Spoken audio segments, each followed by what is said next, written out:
magandang umaga. Ito maglalansing kami mamayang gabi sa girder dito guys. Ito patapos na naman tong ating tulay na ating ginagawa. Mga ilang buwan na lang ito guys, ililisan na naman namin to dahil tapos na kami dito.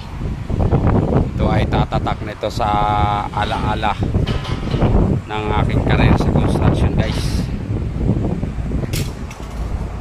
Ito ay isang magiging kwento ito sa aking mga anak, sa aking mga kaapu-apuhan.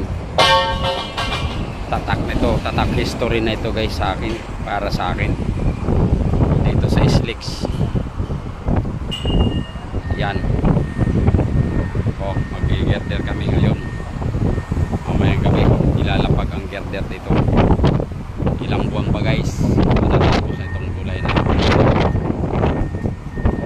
Yan guys.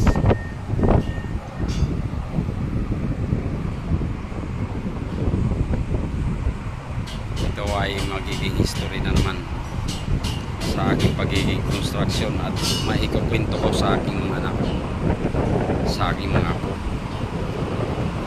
Yan. Na ito ang aming ginagawa nung panahon kami ay nagtatrabaho kay San Miguel. Guys, thank you sa inyong panonood. Antabayanan nyo po mamaya ang paglapag ng girder nito guys, mamayang gabi.